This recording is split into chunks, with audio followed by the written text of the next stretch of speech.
Kita mau sama-sama siapkan hati kita.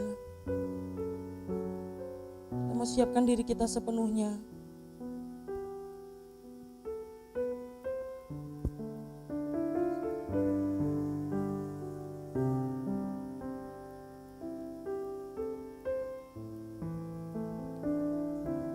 Kita mau sama-sama naikkan pujian kita.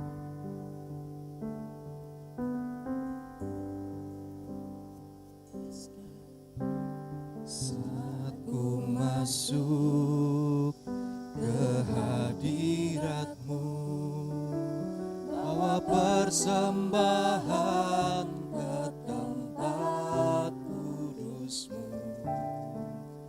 Pujian ku naikkan, sembah ku berikan bagi-Mu Allah yang mulia. Kau layakkan ku menghampiri-Mu, melihat tata kemuliaan-Mu Tuhan.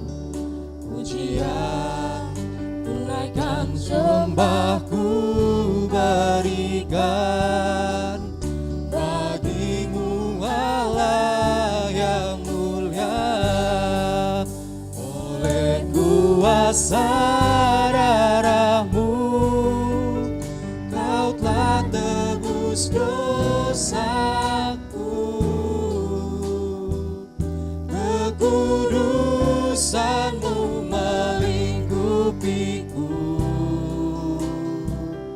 kasih-Mu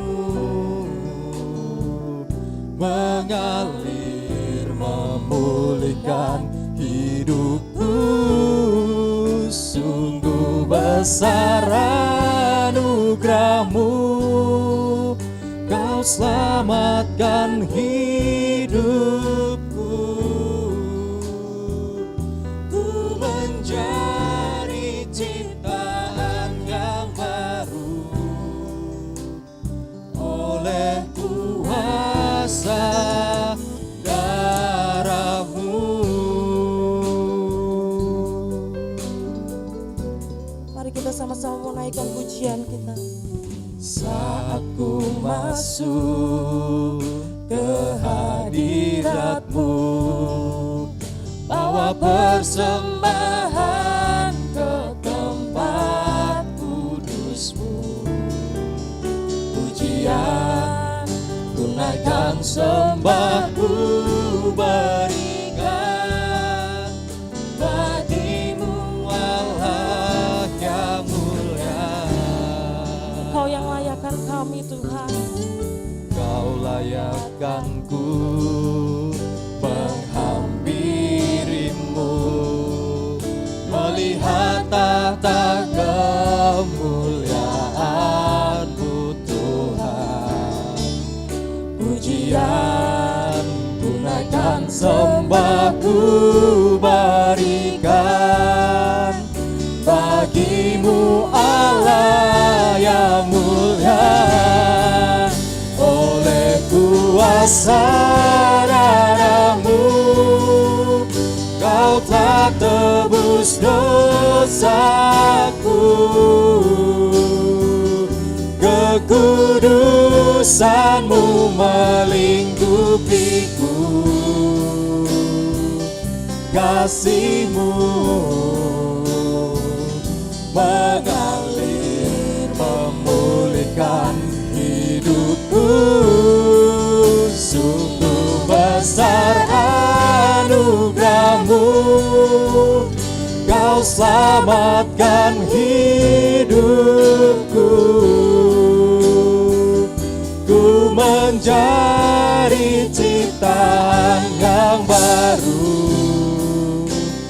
oleh kuasa Mari Bapak Ibu saya undang untuk bangkit berdiri. Kita mau naik. oleh kuasa darah-Mu, Kau telah tebus dosaku. Kekudusan-Mu melingkupi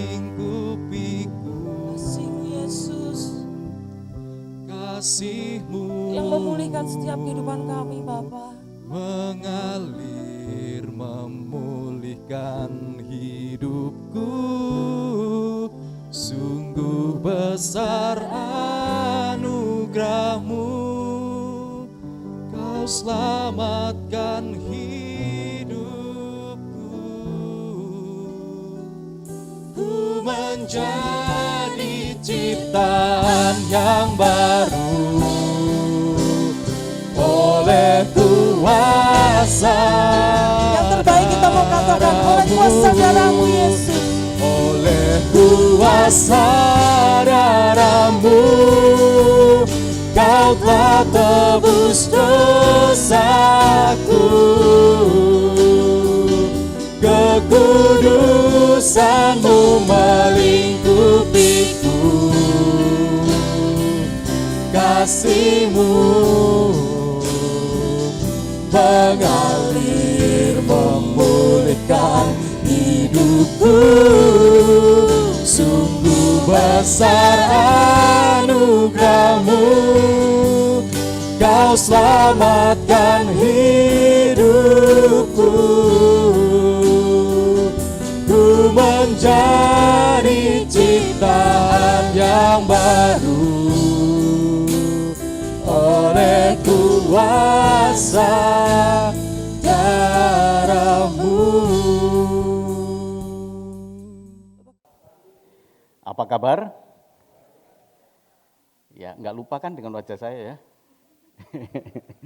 3 bulan kita tidak bertemu dan ada beberapa perubahan di gereja. Jadi Bapak Ibu tidak pakai AC, pintu terbuka. Kemudian ya kita lebih ketat lagi ya untuk menjaga protokol kesehatan karena varian baru dari COVID ini sudah ada ya, itu faktanya. Tapi kita tidak takut, kita tetap percaya dengan tetap waspada. Nah, mari Bapak, Ibu, dan Saudaraku, pada saat ini kita akan belajar kebenaran firman Tuhan karena kita sangat rindu sekali untuk beribadah seperti saat ini, Bapak, Ibu, dan Saudaraku ya. Kita buka di dalam 1 Petrus 1 ayat 3 sampai dengan yang ke-7. Saya undang Bapak Ibu untuk bangkit berdiri. Bersama-sama dengan saya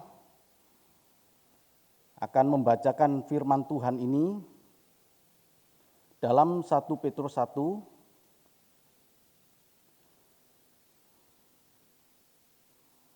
ayat 3 sampai dengan yang ke-7. 1 Petrus 1 ayat 3 sampai dengan yang ke-7. Pengharapan iman dan kasih. Kita baca 1, 2, 3.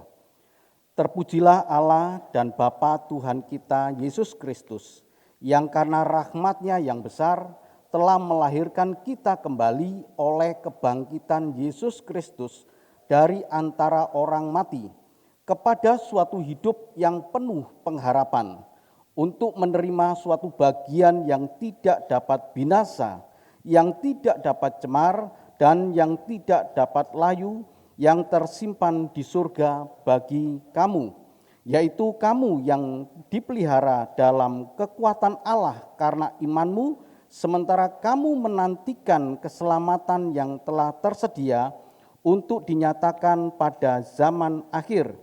Bergembiralah akan hal itu, sekalipun sekarang ini kamu seketika harus berduka cita oleh berbagai-bagai pencobaan. Maksud semuanya itu ialah untuk membuktikan kemurnian imanmu yang jauh lebih tinggi nilainya daripada emas yang fana, yang diuji kemurniannya oleh api, sehingga kamu memperoleh puji-pujian dan kemuliaan dan kehormatan pada hari Yesus Kristus menyatakan dirinya. Amin. Silakan duduk Bapak Ibu. Ya, kita mengucap syukur kepada Tuhan karena pagi hari ini kita dilawat oleh Allah dengan kebenaran firman Tuhan. Bapak, Ibu, dan Saudaraku yang dikasihi Tuhan, firman Tuhan kali ini berbicara tentang berharap hidup penuh pengharapan. Berharap hidup penuh dengan pengharapan. Tentu ada latar belakang dari Rasul Petrus ini yang menyatakan bahwa Allah itu melahirkan kita kembali lewat kebangkitan Tuhan kita Yesus Kristus. Karena keadaan yang saat itu betul-betul keadaan yang menekan iman, pengharapan, dan kasih. Itu keadaan yang sangat menekan Bapak Ibu. Bagaimana pengharapan itu ditekan, bagaimana iman itu ditekan, bagaimana kasih itu pun juga ditekan. Sebab ada kemungkinan bahwa pada saat itu orang-orang akan memilih egois daripada berbuat kebaikan atau berbuat kasih kepada sesama. Apalagi kepada saudara seiman. Jadi memang keadaan pada saat itu kalau kita melihat, Petrus ini mati di Roma. Supaya Bapak Ibu mengetahui kenapa Rasul Petrus mengatakan bahwa bergembiralah akan hal itu sekalipun sekarang ini kamu seketika harus berduka cita oleh berbagai-bagai pencobaan. Jadi Rasul Petrus mengalami keadaan ini. Dia mati di Roma tahun 64. Pada saat pemerintahan Kaisar Nero. Jadi kalau kita melihat tadi ya, inti tulisan dari semua tulisan Rasul Petrus, baik 1 Petrus maupun 2 Petrus itu berbicara tentang iman, pengharapan, dan kasih. Walaupun surat Petrus ini tidak sebanyak surat Rasul Paulus, tetapi dia mengalami keadaan yang sama seperti Rasul Paulus. Jadi masa penderitaan orang Kristen pada saat itu di bawah Kaisar Roma, baik yang ada di Roma maupun yang ada di Yudea maupun yang ada di Yerusalem, karena pada saat itu semua pendudukan daerah-daerah itu dikuasai oleh Kaisar Roma. Jadi kalau kita lihat di sini 1 Petrus 1 ayat 5 tadi berkata, yaitu kamu yang dipelihara dalam kekuatan Allah karena imanmu sementara kamu menantikan keselamatan yang telah tersedia untuk dinyatakan pada zaman akhir. Ingin memberikan satu motivasi kepada orang-orang pada saat itu, ini Rasul Petrus ini. Kamu dipelihara oleh kekuatan Allah. Tidak usah takut, kamu dipelihara oleh kekuatan Allah. Dan ini sama dengan keadaan kita saat ini Bapak Ibu. Keadaan sukar ini, ayat 7 berkata, untuk membuktikan kemurnian iman kita. Saya kemarin pemberkatan pernikahan menyampaikan tentang kesetiaan. Kesetiaan itu dalam bahasa aslinya itu pistis Bapak Ibu. Kesetiaan. Kalau Bapak Ibu lihat di dalam buah roh ya, Galatia 5 ayat 22 itu berkata, salah satu bagian dari buah roh. Buah roh itu tidak ada 9 ya, bukan 9 ya, tapi satu kesatuan. Tapi salah satu bagian itu adalah kesetiaan. Kesetiaan dalam bahasa aslinya itu pistis. Sementara percaya atau iman percaya dalam bahasa aslinya pun juga pistis. Jadi percaya kepada Tuhan, inti dari percaya yang menghidupkan itu adalah kesetiaan. Karena bahasa aslinya sama. Jadi kesetiaan itu adalah percaya itu adalah kesetiaan. Karena bahasa aslinya sama, cuma dalam bahasa Indonesia dibedakan. Yaitu percaya dan kesetiaan. Jadi kalau kita berbicara tentang percaya, orang percaya itu bagaimana? Maksud semuanya itu ialah membuktikan kemurnian percayamu. Apakah kita setia atau tidak? Memang kalau kita melihat Bapak Ibu ya, tahun ini betul-betul tahun yang cukup berat bagi kita semua ya. Beberapa saudara-saudara kita dipanggil Tuhan. Tapi di balik itu kita mengucap syukur. Di balik itu kita mengucap syukur. Mungkin ada yang berkata, Pak Pendeta enak berkata, saya yang kehilangan Pak. Enggak. Karena keadaan saudara kita yang dipanggil Tuhan itu jauh lebih baik daripada kita. Dia sudah menerima upah yang sudah dinanti-nantikan. Sama seperti tadi kan, kita sudah membaca ayat 3 sampai dengan ayat yang ke-7. Ada pengharapan, ada iman, ada kasih. Ini yang dialami oleh Rasul Petrus. Bagaimana hidup pada saat itu. Pengharapan bisa hilang, iman bisa hilang, kasih pun bisa surut. Oleh karena keadaan yang begitu sukar pada saat itu. Jadi kalau saya membaca kisah ini Bapak Ibu, penderitaan kita saat ini memang belum sebanding dengan penderitaan pada waktu itu. Kita masih bisa melakukan aktivitas kita walaupun terbatas. Mungkin ada yang usaha pekerjaan wira swasta dan lain sebagainya yang mengalami penurunan. Tapi masih jauh lebih baik. Jadi kalau ada ayat yang berkata, berilah tumpangan kepada orang lain, itu bukan berarti kita dengan seenaknya kemudian memberikan tumpangan karena ayat yang berkata itu. Tidak, pada saat itu betul-betul nanti kita lihat ya, ada satu kaisar ini saya sampaikan. Jadi zamannya Rasul Petrus itu mengalami 3 kaisar yang memerintah. Kaisar yang pertama adalah Kaisar Tiberius. Masih ingat ya mengenai Tuhan Yesus ketika ahli-ahli Taurat bertanya kepada Tuhan Yesus, apakah wajib kami membayar pajak? Dan kemudian Tuhan Yesus berkata, coba lihat, tunjukkan kepadaku uang logam. Kemudian orang memberikan kepada Tuhan Yesus uang logam dan kemudian ini gambar siapa?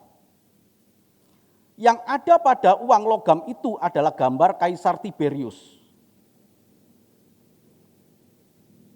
Jadi Kaisar Tiberius ini menekankan pada masa pemerintahan dia itu bayar pajak dengan begitu ketat. Nah kalau Bapak Ibu lihat ya di dalam khotbah Tuhan Yesus yang ada di bukit, dalam Injil Matius 5 sampai dengan Matius 7 itu khotbah Tuhan Yesus di bukit. Dan Tuhan Yesus berkata kepada pemungut-pemungut cukai, pungutlah pajak sesuai dengan tarifnya. Hiduplah dari gajimu, itu kata Tuhan Yesus. Kenapa? Karena begitu Kaisar Tiberius pada waktu itu, Kaisar Tiberius yang menekankan kepada pajak, itu semacam begini Bapak Ibu. Ada Matius ya, sebelum dia mengikut Tuhan Yesus, Matius itu yang menulis Injil Matius itu adalah kepala pemungut cukai. Gambarannya begini, Matius, untuk daerah ini kamu setor kepada saya 2 juta ya. Lalu Matius ini menjalankan tugasnya lebih dari 2 juta. Caranya bagaimana? Mau tidak mau harus mencekik. Sehingga pemungut cukai bagi orang-orang lain, ya, bagi penduduk di Yerusalem, di Galatia dan sebagainya di Yudea itu, pemungut cukai adalah orang berdosa. Itu capnya. Kenapa? Karena memungut lebih dari yang ditentukan. Jadi betapa beratnya pada saat itu ketika ada di dalam masa pemerintahan Kaisar Tiberius ini.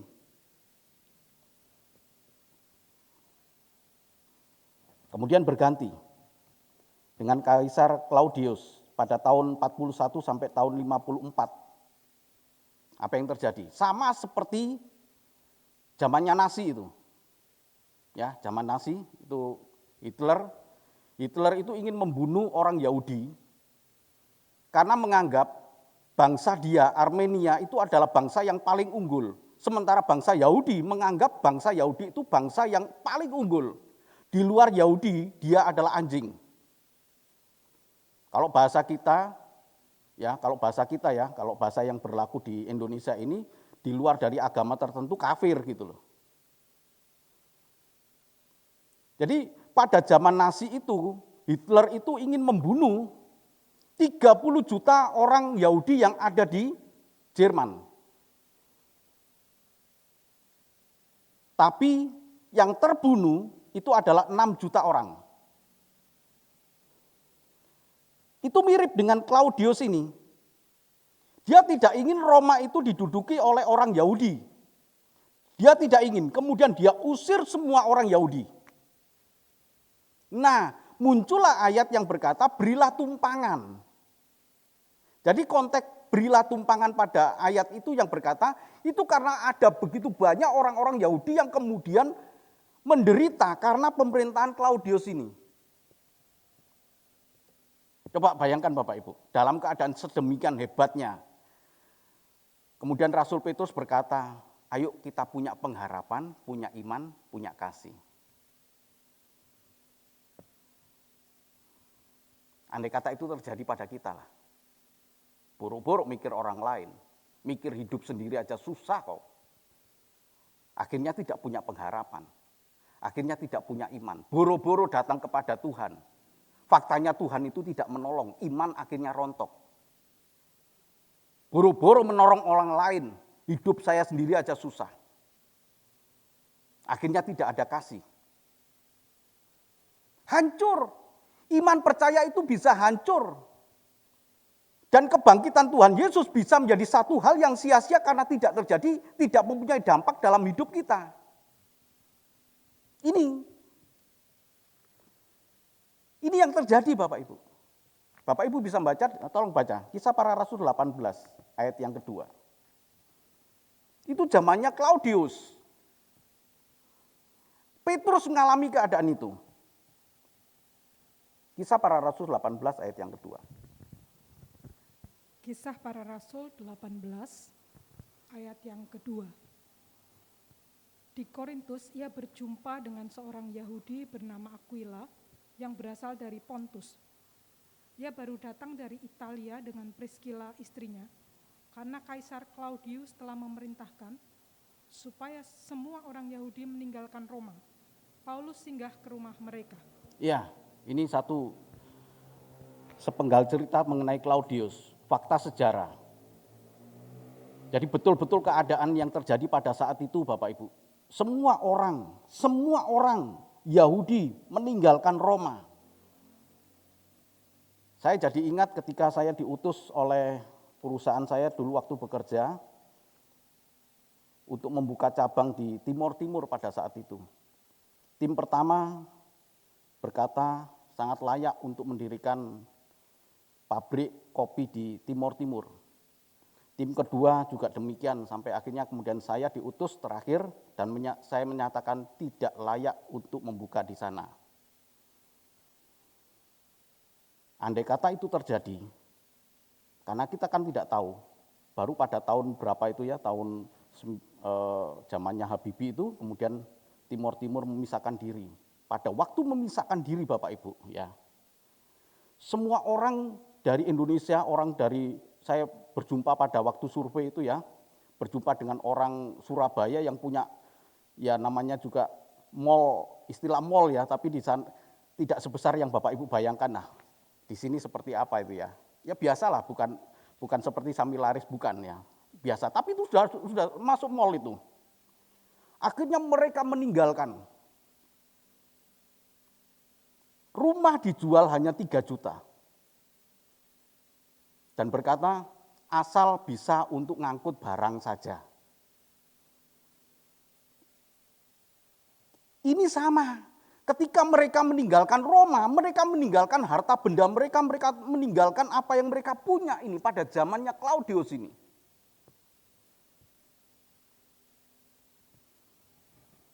Dan terlebih lagi Bapak Ibu, pada tahun 54 sampai dengan 68, Kaisar Roma yang memerintah dunia ini, itu diperintah oleh Kaisar Nero. Saya beri tanda merah ya, tulisan merah. Dia terkenal ganas, dia terkenal kejam, dan dia terkenal dengan fitnah-fitnahannya. Kota Roma dibakar oleh dia, tetapi kemudian dia berkata yang bakar ini adalah orang Yahudi. Sehingga terjadilah muncul kekacauan dan orang kemudian membunuh orang-orang Yahudi. Dan kebiasaan dari Kaisar Nero ini, kesenangannya pada waktu itu adalah menangkap orang-orang yang percaya kepada Tuhan Yesus dan kemudian dilepaskan di satu lapangan. Bukan untuk olahraga, tapi pada saat yang sama dilepaskan juga singa dan kemudian dia melihat orang-orang Kristen dicapik-capik oleh singa dan dia bersuka cita, punya kepuasan batin yang demikian hebat. Jadi kalau Bapak Ibu baca di dalam Wahyu 13 ayat 18, yang berbicara tentang angka 666 itu bukan berbicara tentang chip. Bukan berbicara tentang chip ya.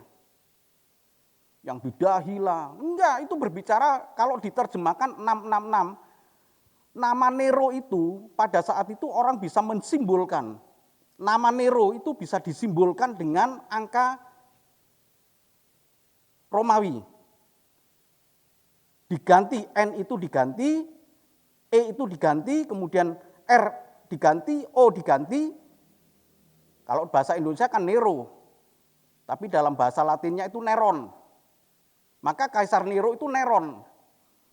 Kemudian dijumlah angka itu, kalau diganti dengan huruf Romawi maka ketemulah angka 666. Jadi ketika penulis Wahyu itu membuat satu surat pastoral kepada 7 jemaat, saya yakin tidak berbicara tentang chip, tapi itu berbicara tentang satu pribadi yang ganas, yang kejam.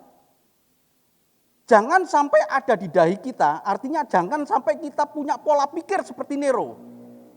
Jangan sampai ada di tangan kanan kita tulisan 666 itu, artinya apa? Kelakuan kita jangan sampai seperti Nero.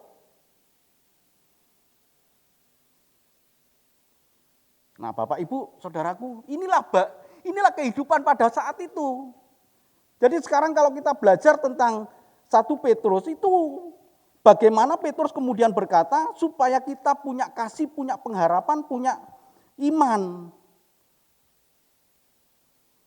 Mungkin sebagian kita berkata, mana mungkin Pak, andai kata saya seperti keadaan seperti itu. Mana mungkin. Wong sekarang aja tidak sebegitu parah dibandingkan dengan dulu aja udah orang kelimbungan imannya.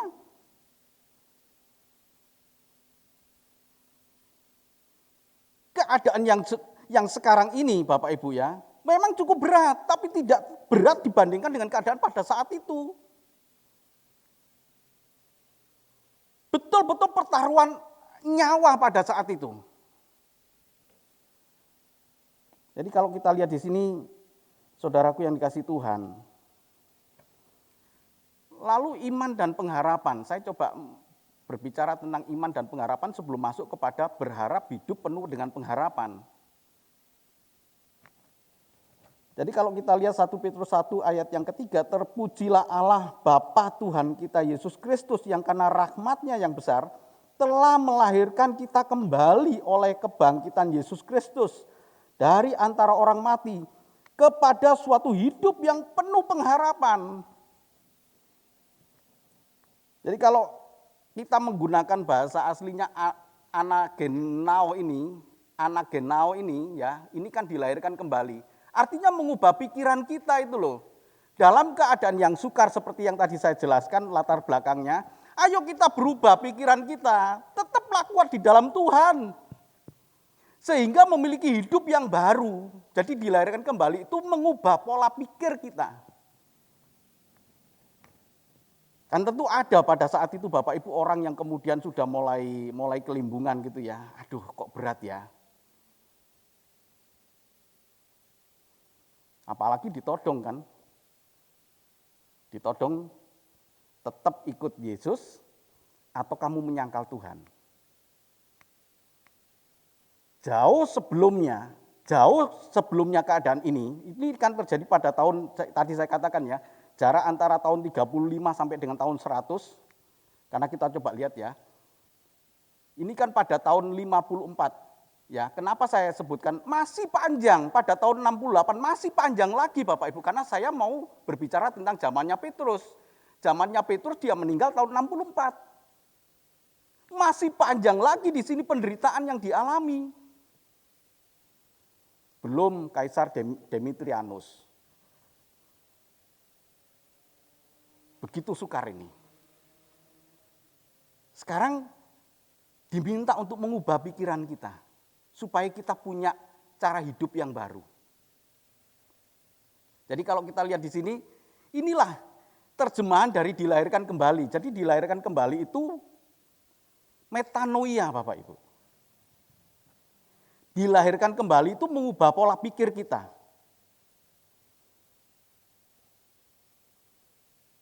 Ini masa-masa sukar kan? Ayo kita mulai mengubah pola pikir kita.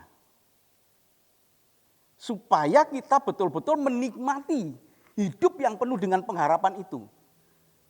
Kebangkitan Kristus inilah yang harus dipercayai oleh mereka, bahwa kebangkitan Kristus inilah yang bisa membawa kepada keselamatan jiwa kita.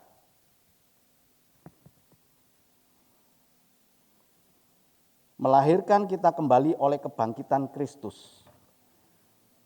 Jadi iman yang baru itu adalah hidup yang penuh dengan pengharapan. Enggak apa-apa ya, anggap aja itu musik suron. Ya, kalau dulu kan ditutup kita nggak kedengeran, sekarang kedengeran, nggak apa-apa lah ya, 1 jam saja. Jadi inilah yang hidup. Dengan iman yang baru maka kita akan masuk kepada hidup yang penuh dengan pengharapan. Jadi hidup yang penuh dengan pengharapan itu adalah bukan hidup berhasil, bukan hidup sukses atau keadaan yang mapan di dunia ini. Sama sekali Rasul Petrus tidak berbicara hidup pengharapan itu adalah hidup yang sukses, hidup yang mapan. Saya di depan ini juga sangat panas loh Bapak Ibu ya. Apalagi ditutup dengan ini, pakai jas, ini mati. Ya. Saya mau ngelap keringet juga susah juga ini kan ada. Ya udahlah nggak apa-apa lah. Mari coba kita lihat ini. Maukah kita masuk ke dalam hidup yang penuh dengan pengharapan? Bukan hidup yang berhasil, bukan hidup yang sukses. Bukan, itu bisa kita usahakan. Itu juga menjadi kemauan kita, keinginan kita. Hidup sukses, hidup mapan itu juga mau. Kita punya kemauan seperti itu. Tapi kalau dikaitkan dengan kebangkitan Kristus. Sebab begini Bapak Ibu, hidup sukses, hidup berhasil, tanpa kebangkitan Kristus pun kita bisa mengalami hal itu. Tanpa menjadi Kristen pun juga bisa mengalami hal itu. Tetapi hidup yang penuh dengan pengharapan ini hanya ada karena kebangkitan Kristus. Katakan amin.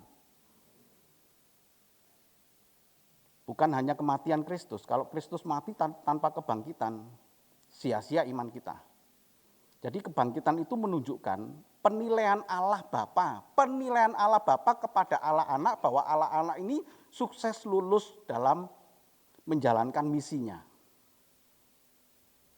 Karena sukses maka Allah Bapa membangkitkan dia. Bukan hanya membangkitkan dia, tapi firman Tuhan berkata, memberikan gelar Tuhan dan Kristus. Karena Allah Bapa memberikan kepada Yesus ini Tuhan, gelar dan Kristus, maka kita, oh dia Tuhan, dia Kristus, aku sembah dia. Disitulah Tuhan Yesus kebangkitan ini mengembalikan pada kemuliaan yang dulu dia punya. Ini iman Kristen, inti dari iman Kristen begitu.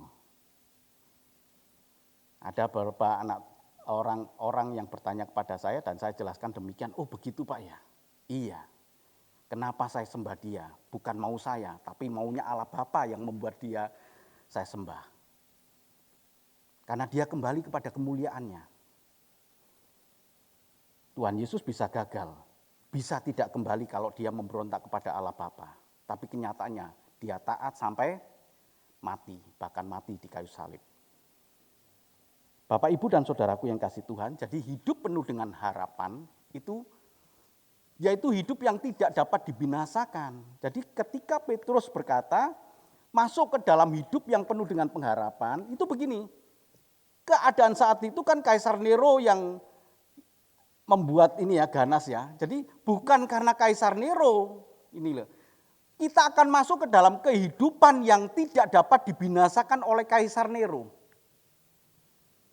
Atau tidak dapat cemar seperti kehidupan yang serakah dari Kaisar Tiberius. Kita bisa masuk ke sana. Dan yang tidak dapat layu atau kehilangan gairah atau semangat seperti pada saat pengusiran oleh Kaisar Claudius. Kita akan masuk ke dalam satu kehidupan yang berbeda dengan keadaan yang dialami oleh mereka.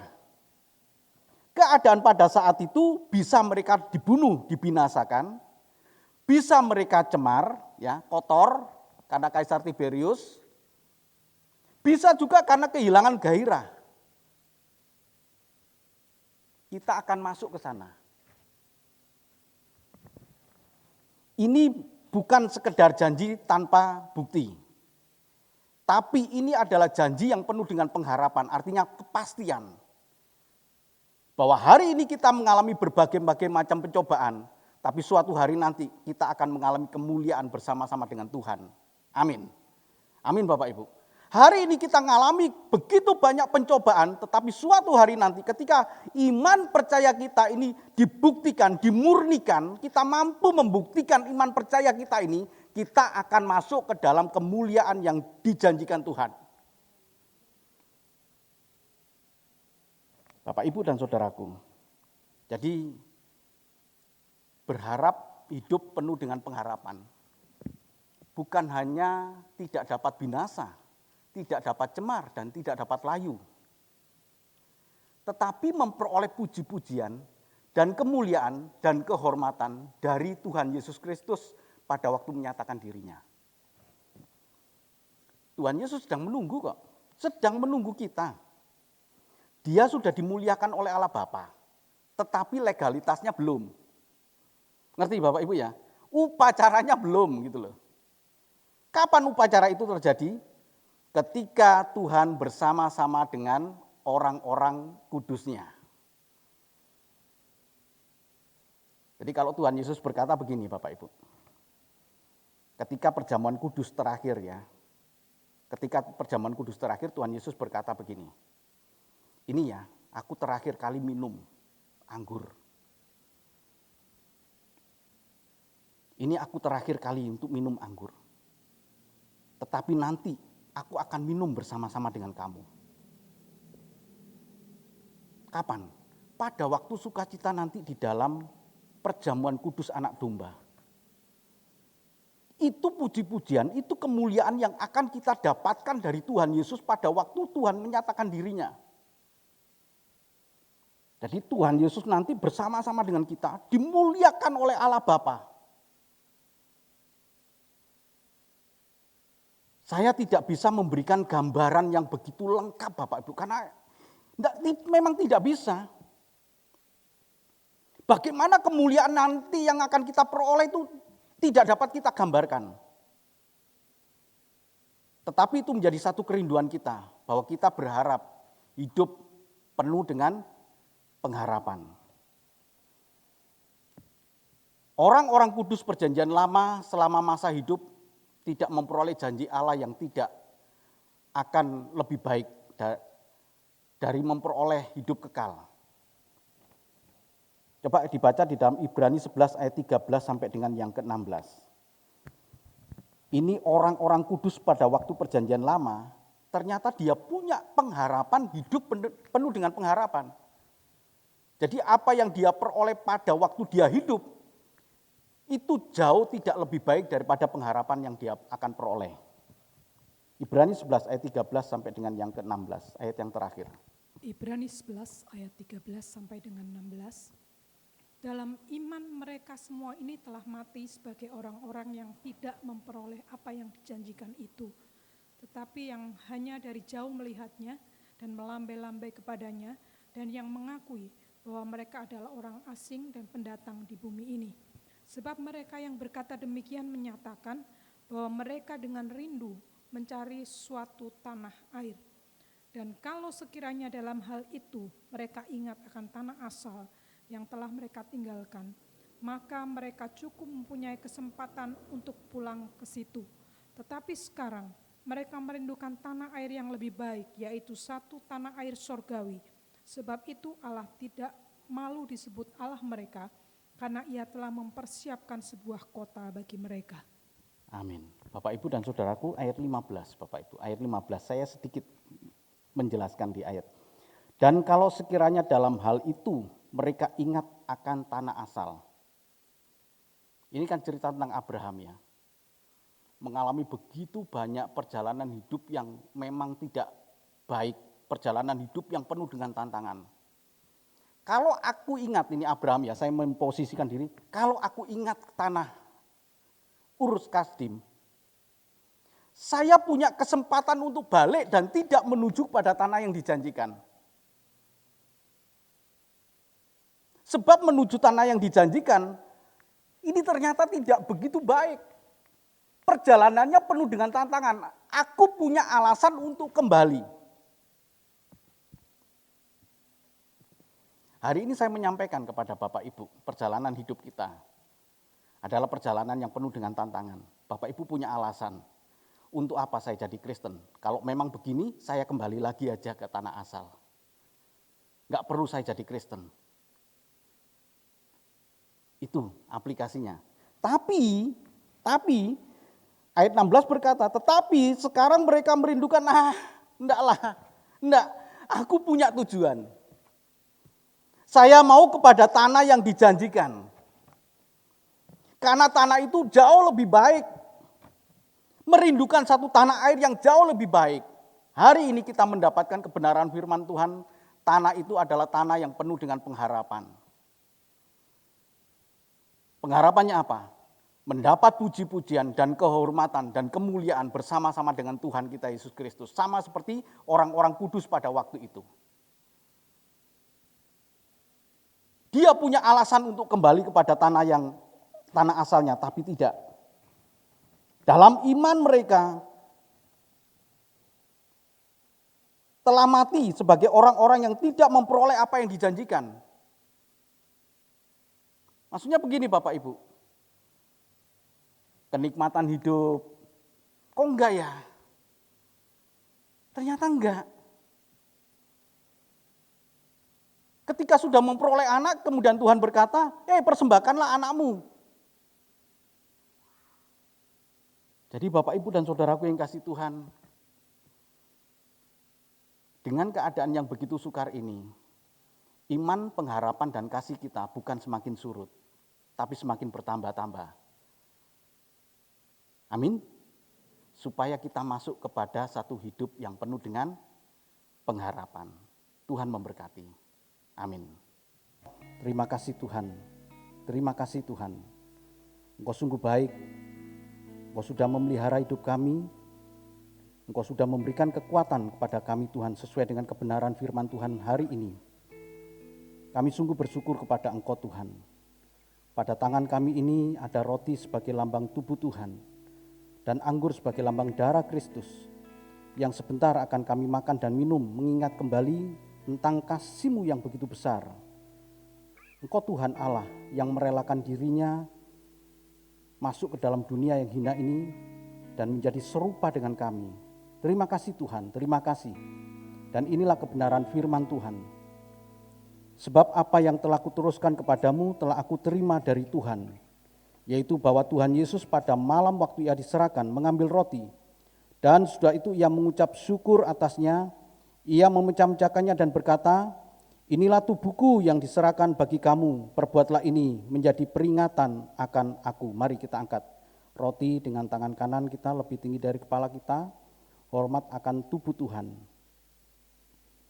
Bukankah roti yang kita pecah-pecahkan adalah persekutuan dengan tubuh Kristus?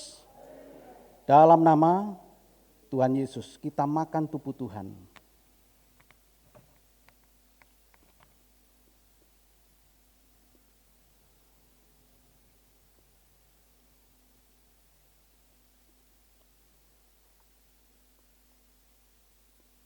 Sekarang kita ambil gelas kecil ini, kita pegang dengan tangan kanan kita dan kita taruh di dada kita. Kita merasakan kasih Tuhan yang begitu indah dalam hidup kita ini. Demikian juga Ia mengambil cawan sesudah makan lalu berkata, "Cawan ini adalah perjanjian baru yang dimeteraikan oleh darahku. Perbuatlah ini setiap kali kamu meminumnya menjadi peringatan akan aku." Mari kita angkat gelas kecil ini. Lebih tinggi dari kepala kita hormat akan darah Kristus. Bukankah cawan pengucapan syukur yang atasnya kita ucapkan syukur adalah persekutuan dengan darah Kristus? Darah Kristus. Dalam nama Tuhan Yesus kita minum darah Tuhan.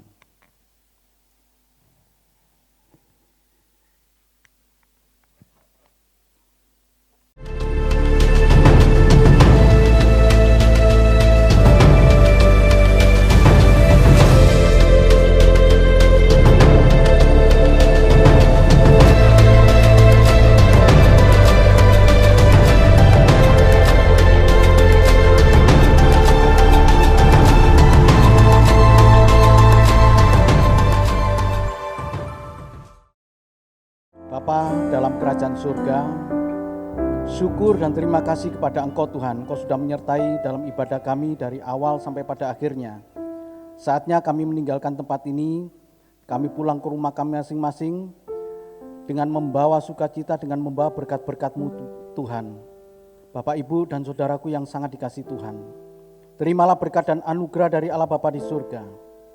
Kasih dan cinta Tuhan kita Yesus Kristus, anaknya yang tunggal, dan penghiburan kekuatan dari kuasa Roh Kudus menyertai kita mulai saat ini, esok, bahkan sampai Maranatha Tuhan Yesus datang menjemput kita. Terima kasih Tuhan, Engkau Allah yang maha besar, Engkau Allah yang maha tinggi, Engkau Allah yang memberkati kami, Engkau Allah yang melindungi kami, Engkau juga Allah yang menyinari kami dengan wajah-Mu Tuhan dan memberikan kepada kami kasih karunia. Engkau Allah yang menghadapkan wajah-Mu kepada kami Tuhan dan memberikan damai sejahtera. Terima kasih ya Tuhan, Engkau juga memberkati hamba-hamba-Mu, para pelayan Tuhan yang ambil bagian dalam ibadah pagi hari ini. Engkau memberkati Tuhan. Demikian juga dengan anak-anak-Mu yang setia, yang memberikan persembahan, sukarela maupun persembahan persepuluhan. Engkau memberkati mereka Tuhan dalam kehidupannya. Terima kasih ya Bapa, terima kasih. Segala puji, syukur, hormat, kemuliaan bagi-Mu. Di dalam nama Tuhan kami Yesus Kristus, kami sudah berdoa dan mengucap syukur. Semua yang percaya mengatakan, amin. Tuhan Yesus memberkati.